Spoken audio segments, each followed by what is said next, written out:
But I don't like numbers, and chapter 9 has a lot of numbers. Но мне не нравятся числа, а вот как раз таки в 9 главе очень много чисел. So we'll use our notes and we'll get some help. И поэтому мы постараемся использовать наши заметки и там найти какую-то помощь. This vision comes in the first year of Darius the Mede. Следующее видение из Даниила 9 главы приходит к Даниилу в первый год Дария. This would be either 539 or 538 BC. Первый год правления Дария Медийского, это где-то 539-538 год до нашей эры. Probably right before the lion's den. Скорее всего, прямо перед попаданием в львиный ров. Maybe after. Может быть, вскоре после. Probably not inside. Скорее всего, не внутри львиного рва. But who knows? Но кто знает. He's been praying. Даниил молился. He's been doing his Bible study. Даниил совершал свое изучение Библии. And he's been reading the book of Jeremiah. И Даниил читал книгу пророка Иеремии. Look at Daniel 9:2. Посмотрите Даниила 9 главу, 2 стих. I, Daniel, observed in the books. Я, Даниил, сообразил по книгам. Or in the scrolls. Или по свиткам. Or in the scriptures. Или по писаниям. The number of years which was revealed as the word of the Lord to Jeremiah. Число лет, о котором было слово Господне к Иеремии пророку.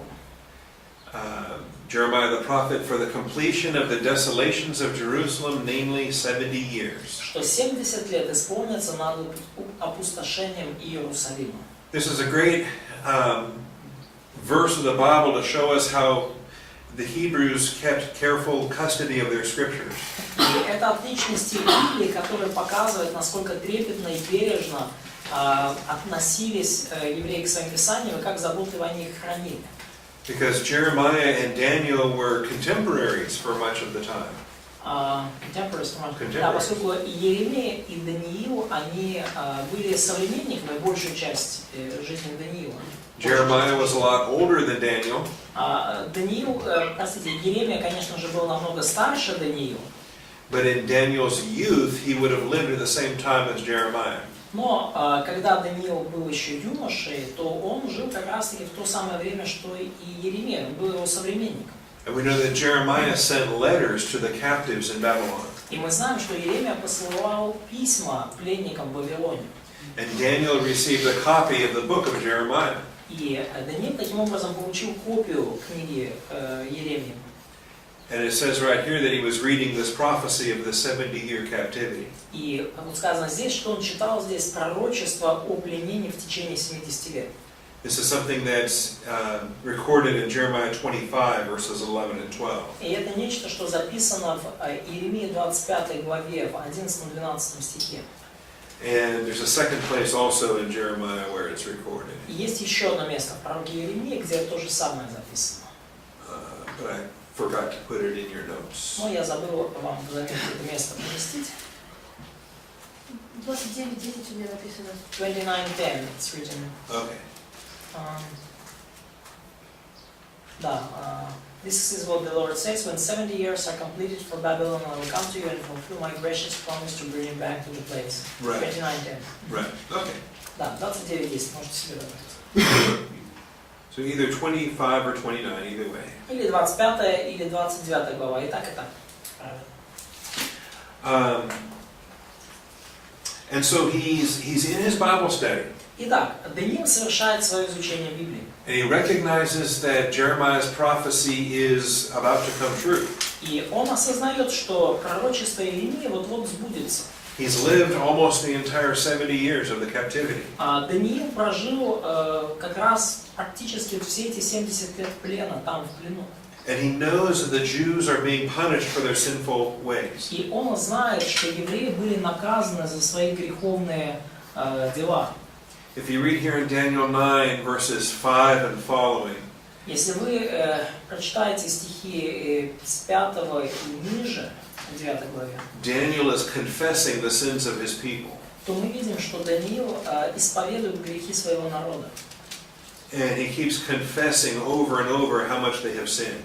И он продолжает снова и снова исповедоваться в том, как сильно они согрешили. This is an interesting concept, what I call intercessory confession. И это интересная концепция, я ее называю ходатайственное исповедание. where Daniel assumes, as a prophet, he assumes responsibility for his people. Мы видим, что Даниил, как пророк, он здесь осознает свою ответственность за свой народ. And he makes confession for those that he is assuming responsibility.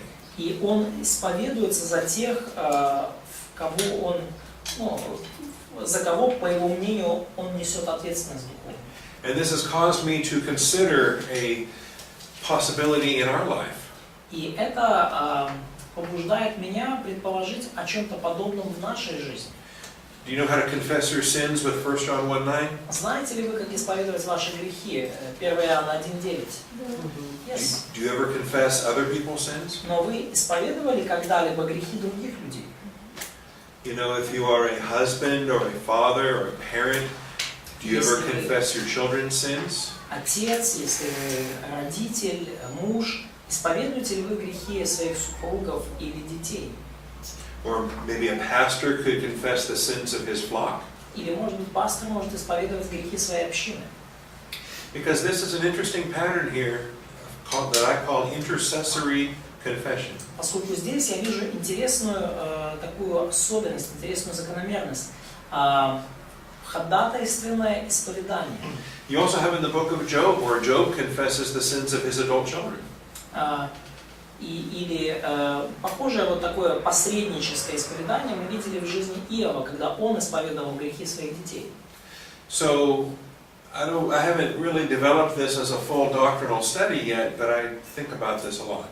Я еще, конечно, не развил это как такое, как доктрину какую-то особую, вот такое посредническое ходатайственное исповедание, но я думаю об этом много.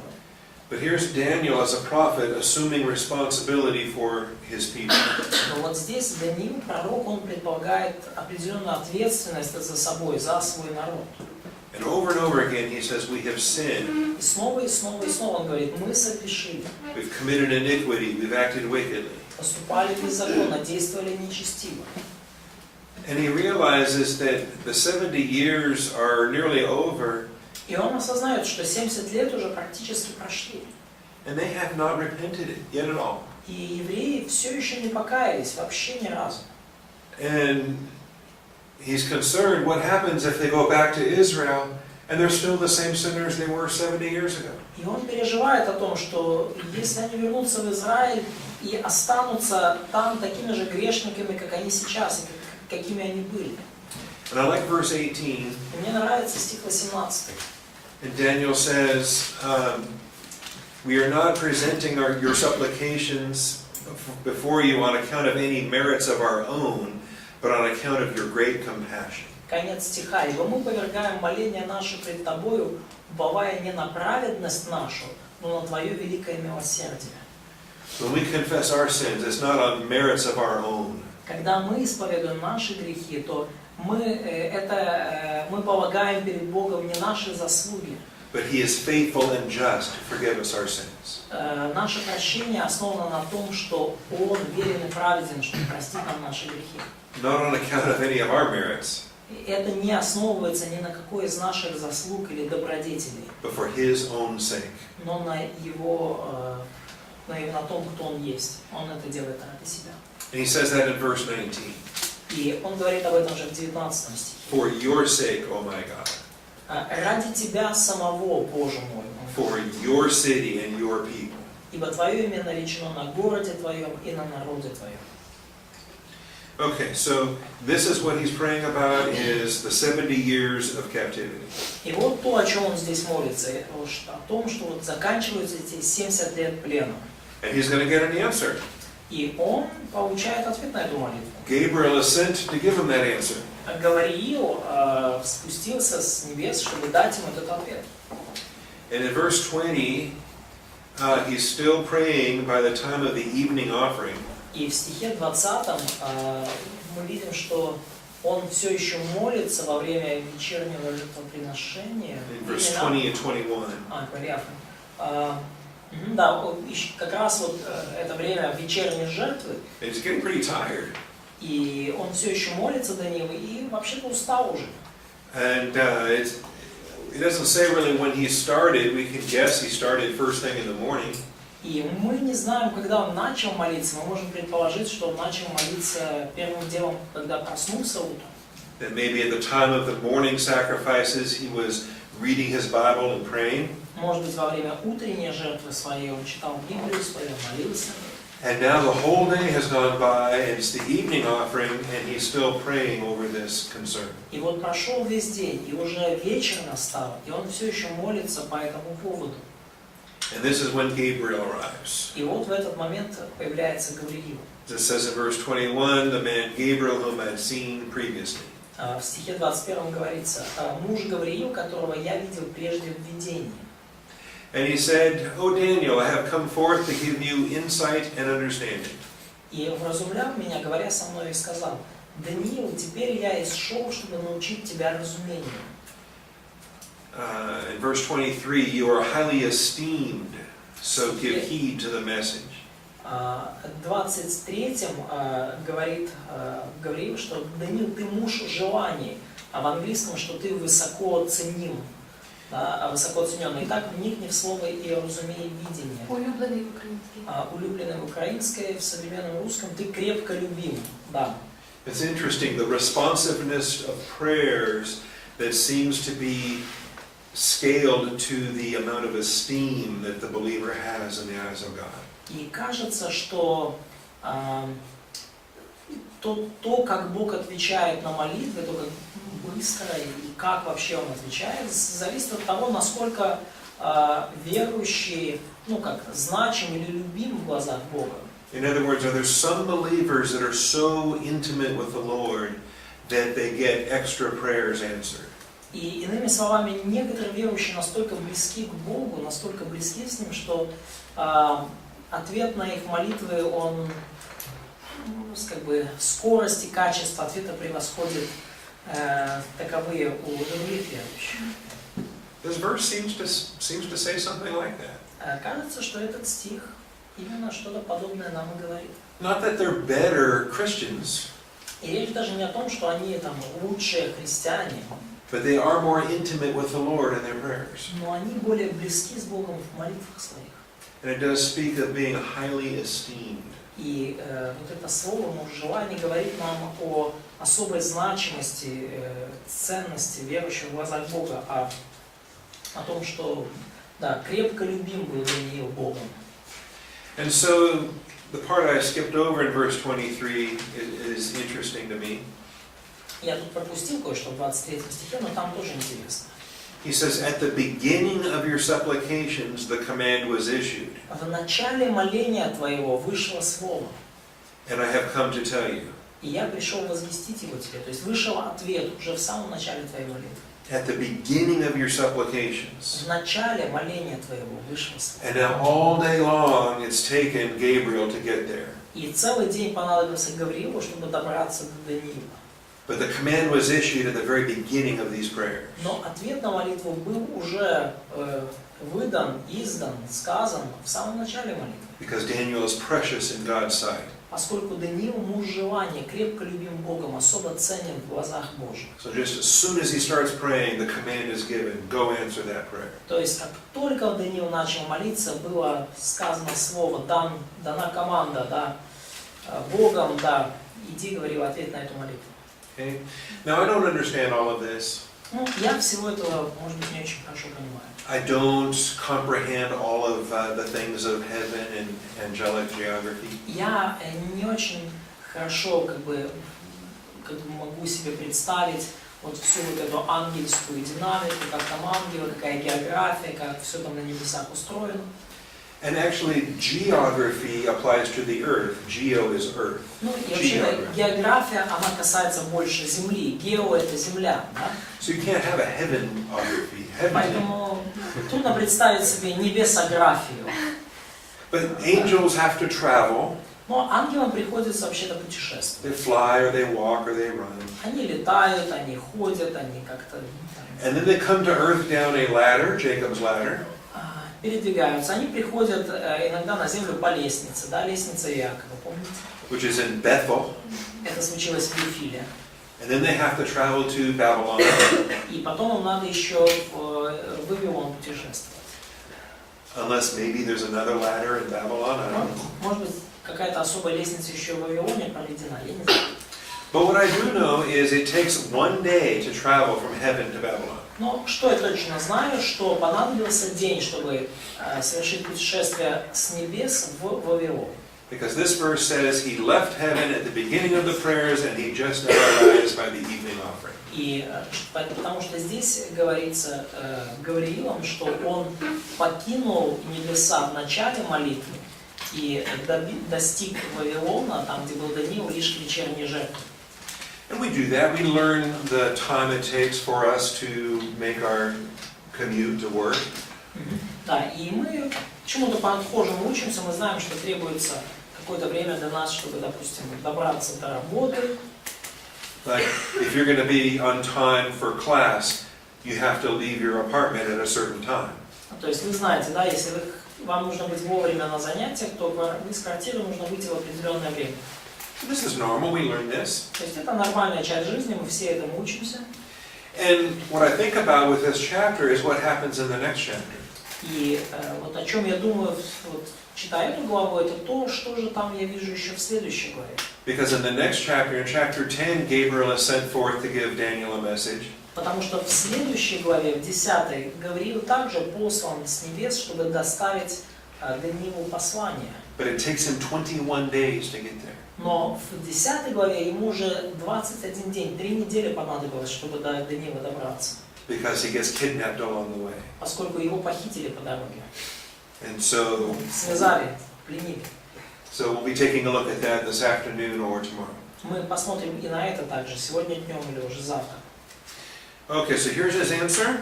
Итак, вот его ответ. His answer is, don't worry about the 70 years. Ответ Гавриила таков, что не переживай про эти 70 лет. Because he was praying about 70 years. Поскольку молился здесь Даниил о 70 годах. But the answer he gets is about 70 weeks. Но ответ, который дает ангел Даниилу, касается 70 недель. Or instead of weeks, it is literally 77s. Да, то есть, вообще-то правильно говорить именно 77, а не 70 недель. The number is the number 7. Число здесь именно 7 ключевое. And there are 70 of them. И вот этих вот периодов по 7, их 70. And they could be 7 days or months or weeks or years. И, конечно, эти седмины могут быть днями, неделями, месяцами. It could even be 70, or it could be 7 centuries or 7 millennia. Или даже там 7 лет, 7 столетий, 7 тысячелетий. But what we learn in the context, Но что мы видим в контексте книги Даниила? what we learn in the parallel passages, Что мы видим в параллельных отрывках? is that these 7s refer to 7 years. Что вот эти седмины все-таки относятся к 7 годам, обозначают 7 лет. And so 70 periods of 7 years. Поэтому речь идет о 70 периодах по 7 лет. What we might think of as a septad. Или мы можем называть, да, есть такое слово септада, да, но редко используемое. Декада есть десятилетие, да, и есть тут септада, это латинское такое. It's not a common term. Это очень редкий термин. We usually think of decades, Обычно мы мыслим декадами, periods of 10 years. периодами по 10 лет. For example, people might be in their 40s. То есть, например, люди могут быть там уже там, может быть, около 40. Anybody? Кто-то есть? No. Or in their 30s. Или, может быть, около 30. Maybe they're in their 30s. Anybody? Им там за 30, да? You in your 30s? 30s? Okay. Probably a lot of us are in our 20s. Скорее всего, многие из вас в своих им вам 20 с чем-то, да? Everybody, maybe? Is there anybody under 20? Есть кто-то 18 or 19? младше 20, 19, 18? Чего тогда руки не поднимают? Who's the youngest person in this class? Кто самый младший здесь? You are? Okay. And how old are you? Сколько тебе? 20. Okay. All right. So we usually think, in America anyway, we think in our decades. Обычно в Америке мы мыслим так десятилетиями, декадами, да? Okay. Don't tell anybody. Никому не говорите. But my wife is over 50. Но моей жене и уже больше 50. Okay, but I'm not yet 50. А мне еще не 50. I'm still in my 40s. Мне еще 40 с чем-то. Very high 40s. Очень 40 с чем-то, уже. But I'm praying hard for the rapture. Но я очень сильно молюсь о восхищении. The rapture has to come before 2019. Восхищение должно прийти до 2019 года. Because I don't want to reach the 50s. Поскольку я не хочу достичь 50 лет назад. So you won't tell anybody? А вы не скажете, да? Is the video going to go to YouTube? Что видео... My wife doesn't watch YouTube. So. Моя жена все равно не смотрит YouTube.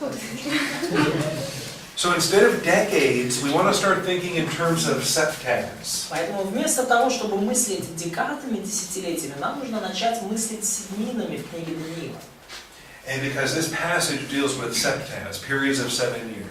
Поскольку этот отрывок говорит нам о именно таких септадах, седминах, периодах по 7 лет. And 70 of these septads have been decreed for your people and your holy city. И 70 этих седмин были определены для народа твоего и святого города твоего. Who are Daniel's people? Кто народ Даниила? Jews. Jews, that's right. What is Daniel's holy city? Какой святой город Даниила? Иерусалим. Jerusalem. Jerusalem, yes. Does this have anything to do with the church? Какое-то отношение к церкви это имеет? Нет. Are Christians in the church Daniel's people? Христиане в церкви это народ Даниила? Нет. Do we have a holy city? Who's the church's holy city? Есть ли у нас святой город? Какой святой город церкви? Okay. No. Okay. So it's really important that we understand this prophecy centers on Israel. Поэтому очень важно для нас понимать, что это пророчество сфокусировано на Израиле. The church has nothing to do with this chapter. Церковь никакого отношения к этой главе не имеет. This is a prophecy for the Jewish people. Это пророчество для еврейского народа. And it centers on 70 septads. И фокусируется оно на 70 септадах или седминах.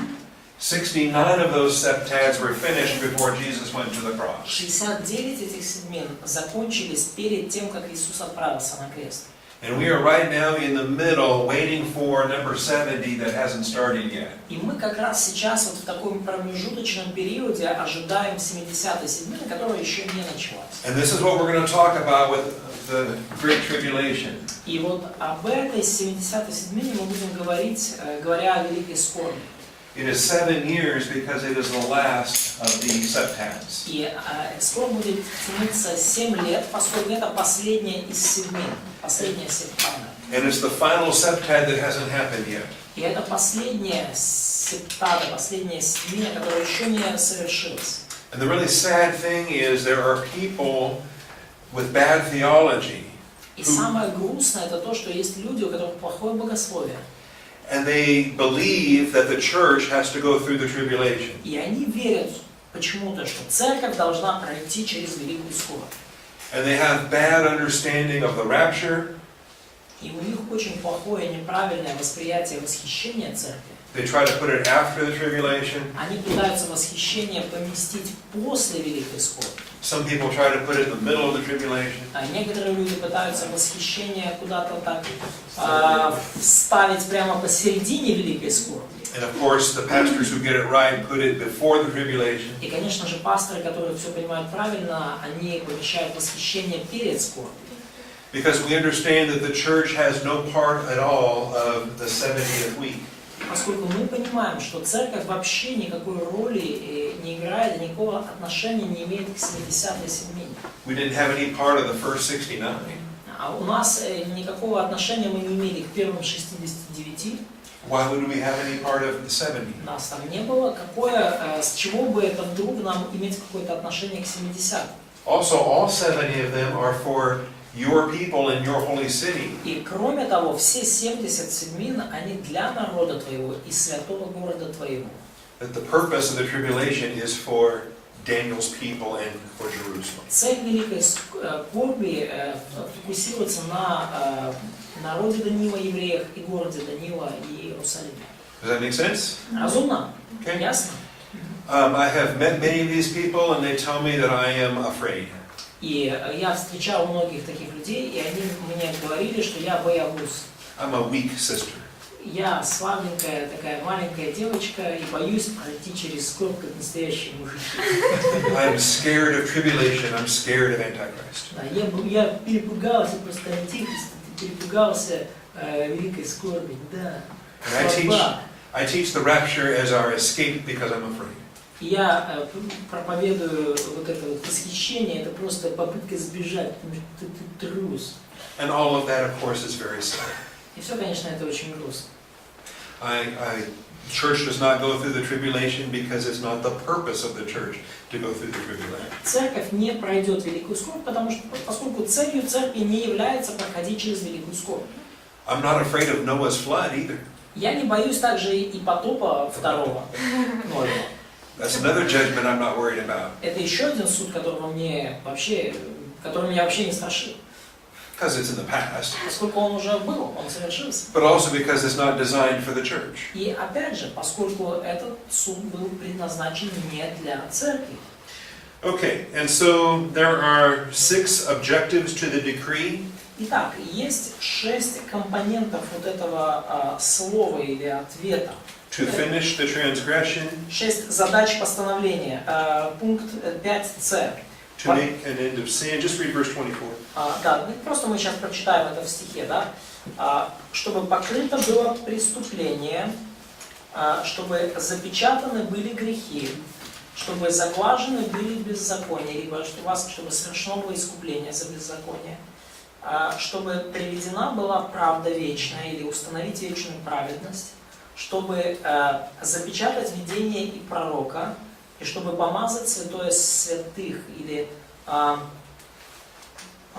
Holy of Holies. Okay. Да, помазать святого святых. So it's not clear, is it the Holy One like a person, or it's a holy place. As a place? Holy place. Помазать святое святых как место. And so I put them in your notes in 5C as points 1 through 6. То есть я вам это поместил в заметках, пункт 5c. And we're not going to go into the details on these. И в детали мы здесь углубляться не будем. But understand that they were not fulfilled at the cross. Но важно понять, что все эти цели не были достигнуты на кресте. Because the cross happened after the 69th week. Поскольку крест совершился после 69-й седмицы. But to accomplish these 6 goals requires 70 weeks. Но достижение этих 6 целей требует 70-й недели. And these 6 goals are going to be accomplished at the end of the tribulation at the second advent of Jesus Christ. Эти 6 целей будут достигнуты в конце Великой Скорби при втором пришествии Христа.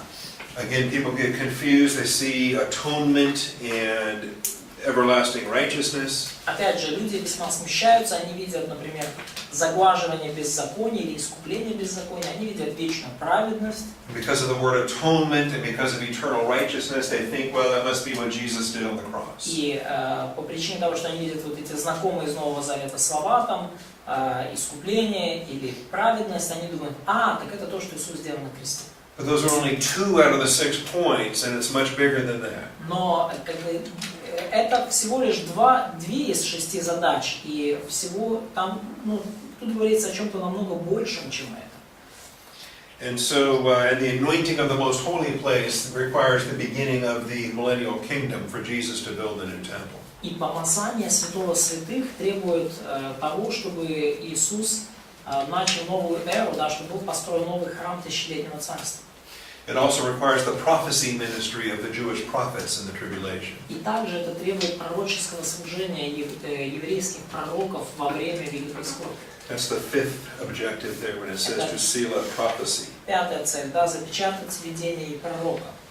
And we know that there will be Jewish prophets in the tribulation. И мы знаем, что во время Великой Скорби появятся еврейские пророки снова. By the way, there will also be prophets in the millennium. Кстати, пророки будут также в тысячелетнем царстве. Okay, so you understand that the purpose of this is for Israel.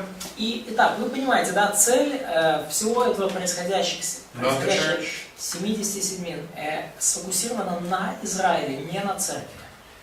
And it looks forward to the second advent of Jesus Christ. И все это ведет прямиком ко второму пришествию Иисуса Христа. Now, a lot of prophets spoke of the coming kingdom. И многие пророки говорили о грядущем царстве. Isaiah, Jeremiah, Ezekiel, all of them. Исаия, Еремия, Иезекииль, все они. They spoke of Messiah, they spoke of kingdom, Они говорили о Мессии, они говорили о царстве, they spoke of the last days, они говорили о последних днях, but none of them provided a calendar. но никто из них не дал нам календарь, график событий. Daniel gives us a calendar. Итак, Даниил нам дает календарь, хронологию событий. Daniel tells us when these things are going to happen. Даниил говорит нам о том, когда все эти вещи произойдут. And it's one of the most powerful passages anywhere in Scripture. И это один из наиболее сильных, важных и значимых отрывков во всем Писании. If I was an unbeliever, И если бы я был неверующим, this passage would convict me that there is a God that tells the future. если бы я был неверующим, то этот отрывок доказал бы мне, что есть Бог, который говорит о будущем. So he says in verse 25, Так, здесь говорится в 25 стихе. you are to know and discern that from the issuing of a decree to restore and rebuild Jerusalem until Messiah the Prince, there will be 7 sevens and 62 sevens. Итак, знай и разумей, с того времени, как выйдет повеление о восстановлении Иерусалима до Христа Владыки, 7 седмин и 62 седмины. It will be built again with plaza and moat even in times of distress. И возвратится народ, и отстроятся улицы и стены, но в трудные времена. Okay, so that's the message in verse 25. Это вот послание в 25 стихе. That a decree is going to be issued. Что какое-то повеление должно быть. And when that decree is issued, И когда это повеление выйдет, start counting your days. начинай отсчитывать дни, запускай календарь. Because there will be 7 and 62 septads. Класс. Поскольку будет 7 плюс 62 седмины, септады. Okay? From the issuing of a decree, there will be 7 plus 62. От выхода этого повеления, этого постановления до выйдет 7, до Христа Владыки будет 7 плюс 62 седмины. And what does 7 plus 62 equals? И чему равно 7 плюс 62? 69. 69. Okay, so we're still missing one. Ага, это ответ, но где еще одна? Мы потеряли их. Now what happens during the 7 and the 62? И что будет происходить в течение вот этих 7 плюс 62, 69 седмин? The city is going to be built again. Город обстроится заново. It is a decree to restore and rebuild Jerusalem. Jerusalem is a city.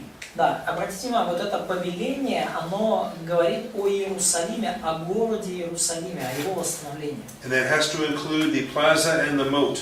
И это повеление должно включать улицы и стены. You understand a moat? Walls. Defenses around the walls. То есть даже не просто стены, городские укрепления буквально. In other words, a fortified city. Иными словами, речь идет о фортификации города. A city with walls. Город станет городом со стенами. A city with protected water supply. Городом с защищенными каналами подачи воды. That's the decree that this verse demands. Вот это такое именно повеление должно быть, согласно этому стиху.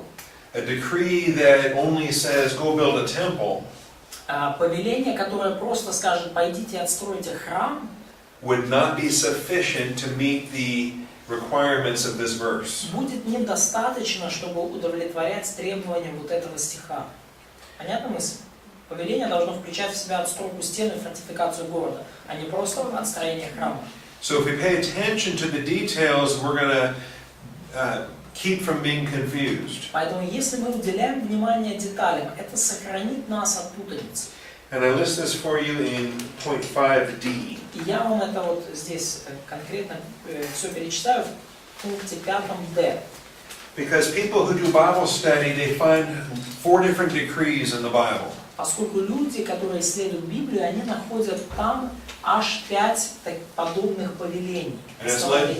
has led to a lot of arguments, И это приводит к большому количеству споров. and it's led to a lot of confusion. И это приводит к большому количеству путаницы. Because the most famous of the decrees is the decree of Cyrus. Поскольку самое знаменитое из всех постановлений это постановление Кира, указ Кира. It's found in 2 Chronicles 36, Мы его видим во втором пролете 36, Ezra chapter 1 and Ezra chapter 5. Ездра 1 и Ездра 5. And Cyrus's decrees in 538 BC. И указ Кира вышел в 538 году до Рождества Христова. And a lot of people use that decree to start counting their septads. И многие люди используют именно эту дату как отправную точку для отсчитывания седмин.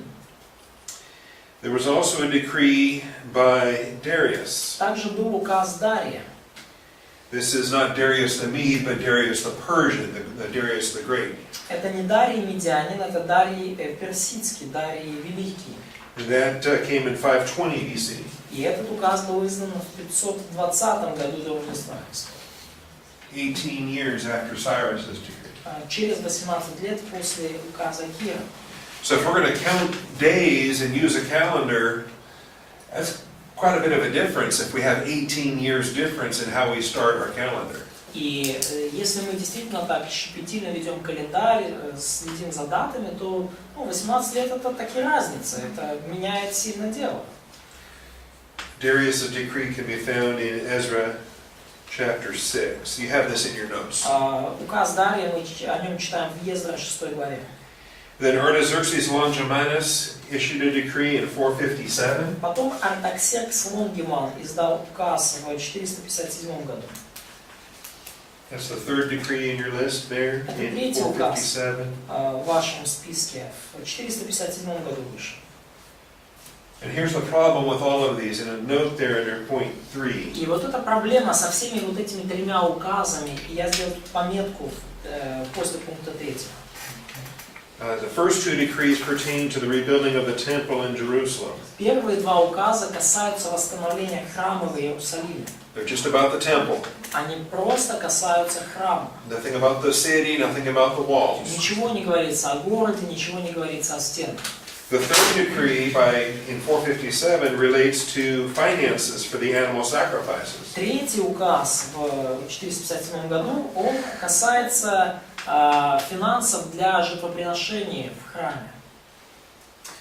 And so none of these three decrees then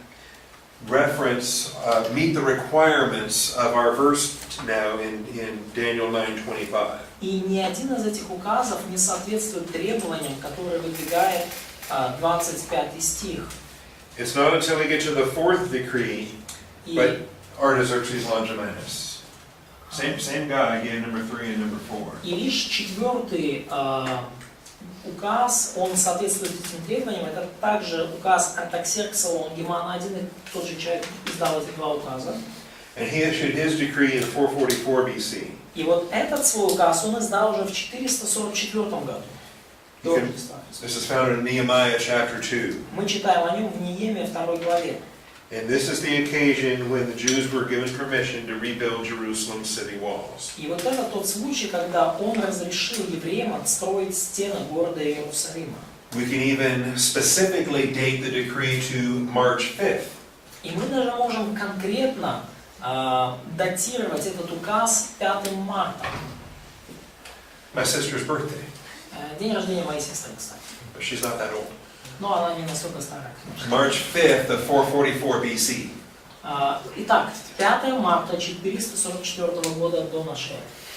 When the decree is issued to restore and rebuild Jerusalem. Был издан указ, который повелевал восстановить и отстроить Иерусалим, конкретно стены Иерусалима. And so this is the best date to use, really the only appropriate date to use to count our septads. И это наилучшая, и на самом деле единственная возможная дата для того, чтобы с нее начать отсчитывать седмины. Because something significant is going to happen after the 62nd. Потому что нечто значимое случится после 62-й седмины. And the events of verse 26 happen after the 62 weeks. И события 26 verse, yes? Yes. И события 26. 26 стиха случатся по истечении 62 седмин. They're broken into 7 and 62 for a reason. Они разделены на 7 и на 62 по определенной причине. They could be broken into 9 and 60, Их можно же было разделить там 9 и 60, or 19 and 50. или 19 и 50, But they're broken into 7 and 62 но они разделены на 7 и 62. because it's stressing the activity of the building. Поскольку подчеркивается при этом деятельность по строительству. I believe it was the building of the walls that took 7 years. Yes, 7 or 7 took 49 years. Я верю, что строительство стен затянулось на 7 седмин, на 49 лет. Taking nearly 50 years to rebuild and restore the city. То есть понадобилось практически 50 лет, чтобы восстановить город. But then something else significant happens after the 62 weeks. Но затем также нечто значимое случилось после 62 седмин. Because God Himself is going to put a break in between week 69 and week 70. Поскольку сам Бог поставит на паузу вот этот период между 69 и 70 седминой. So the division is given as 7 and 62 to teach those 2 points. И поэтому дано вот это разделение на 7 и 62, чтобы научить нас вот этим двум важным аспектам, двум важным моментам. The restoration of the city, Итак, первое это восстановление города, 7 седмин, and then a break before week 70. и потом перерыв до 70 седмины, в конце 62 или 69 по факту, до 70. A break, by the way, which is going to feature the destruction of the city. И вот этот перерыв или эта пауза будет сопровождаться также уничтожением города. Jerusalem gets rebuilt and redestroyed in the same prophecy. А в одном и том же пророчестве мы видим, что Иерусалим будет отстроен и потом снова разрушен. То есть перестроен и переразрушен. So let's go ahead and read the next verse before we get into more of the math. Давайте следующий стих прочитаем, прежде чем снова углубляться в математику. Verse 26. Стих 26. Somebody read verse 26. Прочитайте 26. И по истечении 62 седмин предан будет смерти Христос, и не будет. А город и святилище разрушены будут народом вождя, который придет, и конец его будет, как от наводнения, и до конца войны будут опустошения. Okay. After the 69th week, После 62 седмин, после 62 недели, Messiah the Prince will be crucified. Мессия, князь, принц будет распят. The Jews have been waiting for their Messiah for 2,000 years. Евреи ждали своего Мессию 2000 лет. When is Messiah coming? When is Messiah coming? Когда же Мессия придет? Когда же он придет? Daniel provides a calendar Даниил дал им календарь, дал хронологию. and says in 7 and 62 septats, Messiah is coming and is going to be executed. Даниил говорит, в конце 69 периодов по 7 лет Мессия придет к вам и его убьют. He will be cut off and have nothing. Он будет убит, да, предан будет смерти и не будет в английском как не будет иметь ничего не получит. And the city and the sanctuary will be destroyed. У него ничего не останется в современном переводе, и также город и святилище будут разрушены. And so we have the crucifixion of Jesus Christ in 33 AD. Итак, в 33 году нашей эры у нас случилось распятие Христа. We have the destruction of Jerusalem in 70 AD. В 70 году случилось разрушение Иерусалима. All in the same verse. Все это в одном стихе тут указано. In verse 26 we have 33 AD and 70 AD. В 26 стихе мы видим события и 33 года нашей эры, и 70-го. That's 37 years apart. Хотя они разделены в истории на 37 лет. That's more than a septad. Это больше, чем седмина. Okay? That's 5 septads and a little more. Это, считайте, 5,5 седмин. Okay? But notice, it doesn't say during the 70th week. Но обратите внимание, здесь не говорится, что это произойдет в течение 70-й семьи. It says after the 69th week. Здесь говорится по истечении 62 седмиц. And that's an important observation. Это важное также наблюдение. You know, if I'm going to talk about for 7 days, I'm going to do something. Exercise. Yes, I'm going to exercise. Да. I am? Okay. Да. For 7 days, I'm going to exercise. Если я скажу, например, в течение 7 дней я буду там делать какие-то упражнения.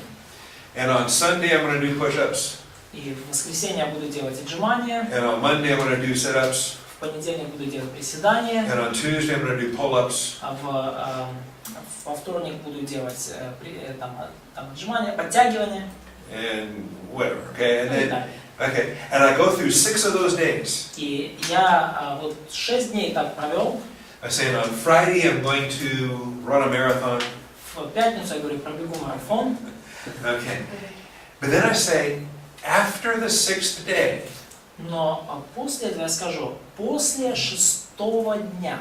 not on the 7th day, Я не говорю на 7-й день. not on Saturday, Не в субботу. У них они отчитывают с воскресенья. Не с понедельника отчитывают, они с воскресенья. Понятно? so I say, after Friday, Я говорю, после пятницы. I'm going to get married and raise a family for 30 years. Я женюсь и буду в течение 30 лет взращивать семью. Or for 37 years. Ну или в течение 37 лет я буду взращивать семью. Then on Saturday, И потом в субботу I will finish doing my push-ups. я закончу делать отжимания. Okay? That's what we have in this text. И вот что у нас в этом тексте. Because if you look at verse 27, Поскольку если вы посмотрите на стих 27, week number 70 is finally described. наконец-то здесь описана последняя седмина, 70-е. And week number 70 is a covenant between Israel and the Antichrist. И 27-я неделя описывает завет между Израилем и Антихристом. So when you're looking at verse 25, 26, and 27, И когда мы рассматриваем стихи 25, 26, 27, in verse 25 you have 69 septats. в 25 стихе мы видим 69 седмин. Verse 26 is after the 69th septat. Стих 26 это после 69-й седмины, по истечении 62 седмин. And then verse 27 is the 70th and final septat. И 27 стих говорит о 70-й и последней седмине. Everybody see that? Все видят этот текст? That make sense? Разумно, ясно звучит? Okay. So now we can come back and see some of these details, and you can look at your handouts. И теперь мы скоро вернемся, и сейчас исследуем еще некоторые детали. Посмотрите ваши конспекты. Because we're going to be counting years from these various decrees. Мы с вами, если мы с вами отсчитываем годы от этих разных указов, And we want to count the years in the way the Bible tells us to count the years. то мы в любом случае хотим отсчитывать годы так, как Библия нам это велит. We're not going to try to count the years with all these numbers and find one that works. Мы не просто будем там отсчитывать числа от одного из этих указов, и потом найдем тот, который в итоге сработает, и нам так будет подходить. We're going to start with the only calendar we should start with, because this is the decree to rebuild Jerusalem. Мы начнем сразу с того указа, который нам подходит согласно требованиям стиха. Мы начнем с единственного возможного указа о восстановлении Иерусалима.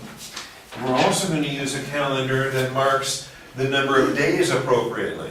И также мы будем использовать календарь, в котором правильное количество дней, подходящее нам. And we're going to find that it's going to be that 360-day year. И мы узнаем, что правильный календарь, который нам нужно здесь использовать, это календарь, где 360 дней в году. Because this is what the Bible is telling us to do. Поскольку Библия именно так нас учит отсчитывать дни. So under point C, И в пункте С, where we see after 69 of the 77, Messiah is come. Oh, E, okay. Пункт Е. По прошествии 69 этих седмин Мессия будет отсечен, или был отсечен. in the Hebrew karath that speaks of cutting off or killing. Да, еврейское слово «карат» говорит о том, чтобы резать, отсекать, уничтожать, убивать. It is a term that refers to executing the death penalty on a criminal. И этот термин использовался для обозначения смертной казни над преступником. And that's what the Romans did when they crucified Christ. И именно это сделали римляне, когда распяли Христа. Okay, the subpoints now, 1 through 4. И вот далее подпункты 1, 2, 3, 4. We understand that each 7 is a period of 7 years. Нам нужно понимать, что каждая седьмина – это период из 7 лет. But it's important that each year is a 360-day year, not 365 and a quarter. Но нам нужно правильно понимать, что рассматриваемые здесь годы состоят из 360 дней, а не 365. Some people refer to this as a prophetic year. Некоторые люди называют год из 360 дней как пророческий год. And there's an author named Sir Robert Anderson who coined that term, Sir Robert Anderson. Да, и был такой автор, сэр Роберт Эндерсон, который, в общем-то, и изобрел этот термин, да, пророческий год. You might even have it in your library called The Coming Prince. И, может быть, у вас даже есть его книга в библиотеке «Грядущий князь». Written in the 1800s. Написано еще в 1800-х годах, в 19 столетии. Marvelous research in these 77. Потрясающие исследования вот касательно этих 77 дней. And a great insight into the use of the 360-day calendar. И отличные, вот, он очень здорово разобрался в том, как использовать вот этот год из 360 дней. А как имя напомните? А? Как зовут этого человека? Роберт Андерсон. Сир Андерсон, what's the name? Robert Anderson. Роберт Андерсон. Yeah. Роберт Андерсон. By the way, Sir Robert Anderson was not a pastor. Кстати, сэр Роберт Андерсон не был пастором. He was a police detective. Он был детективом полиции. He was the chief inspector for Scotland Yard. Он был главным инспектором Скотланд-Ярда, ну, ихней английской полицейской службы. Much of his life was spent tracking down Jack the Ripper. И большую часть, значительную часть своей жизни он потратил, пытаясь обнаружить Джека Потрошителя. And as a detective, Sir Robert Anderson liked to put the evidence together in an airtight way. И, будучи детективом, сэр Роберт Андерсон любил собирать доказательства вместе, чтобы они каким-то логичным образом сходились. He would present all the evidence to the lawyers so that they could get a conviction in court. И он таким образом собирал все доказательства, чтобы их легко было представить судье, и чтобы преступника легко могли обвинить на суде. And his homework would be so good and his evidence would be so thorough that not even the worst lawyer could lose a case that he gave to him. И, то есть, и поэтому он настолько хорошо делал свою работу, он настолько хорошо собирал все доказательства и обосновывал свои заключения, что и даже худший юрист, кому бы он дал эти доказательства, не смог бы проиграть дело. And in his spare time, he liked to do Bible study. А в свободное от работы время ему нравилось исследовать Библию. And he did his Bible study the same way he did his law enforcement investigation. И исследование Библии он совершал тем же самым способом, как он осуществлял свои полицейские исследования. Very thorough, very comprehensive, very detailed. Свои расследования очень глубокие, очень всеобъемлющие, очень детальные. And so the work that he did on the coming prince was powerful. И тот труд, который он написал, книга «Грядущий князь», она очень мощная. And the work that he did to prove the 360-day year was very powerful. И тот труд, который он проделал, доказывая, что год в книге Даниила это 360 дней, это очень сильная работа. So he referred to that as a prophetic year. И он называет этот термин пророческий год. I'm not really big on the term, but I use it because he used it. Я не очень большой любитель терминов, но я использую этот термин, потому что он его использует. And he used it because he was comparing scripture with scripture. И он использовал этот термин, потому что он сравнивал Писание, одни отрывки Писания с другими. He was looking to immediate context and parallel passages. Он сравнивал отрывки с их ближайшим контекстом, с параллельными текстами. And he found the different calendars in Daniel and Revelation. И он обнаружил, что в книгах Откровения, в книге Даниила используются разные календари. And he was connecting Daniel 9:27 with Daniel 7:25. И он связывал Даниила 9:27 с Даниила 7:25. The fact that we have a week that is in two halves. То есть идея в том, что у нас есть седмина, неделя. And if you have a week that's in two halves, then you have 3.5 years and 3.5 years. У нас есть седмина, состоящая из двух половин. Если у вас в седмине 2 половины, вот у вас 2 периода по 3,5 года. That half of a septad is time times and half a time. И половина вот этой седмины – это как раз-таки времена, время и полувремя. References in chapter 7, chapter 12. 3,5. И об этом говорится в 7 главе, в 12 главе. References in Revelation 11, Revelation 12, and Revelation 13. Говорится в Откровении 11 главе, 12 и 13. We also have references to the time times and half a time. И также нам указывается такая ссылка, как времена, время и полувремя. In Daniel 7, Daniel 9, and Daniel 12. В Даниила 7, 9 и 12. Also Revelation 12:14. Также в Откровении 12. You have 42 months in Revelation 11 and Revelation 13. Мы видим 42 месяца в Откровении 11 и 13. And you have 1,260 days in Daniel 12, Revelation 11, and Revelation 12. И у нас есть 1260 дней в Даниила 12, Откровение 11 и 12. And so it's because of the way that the Bible puts these things together.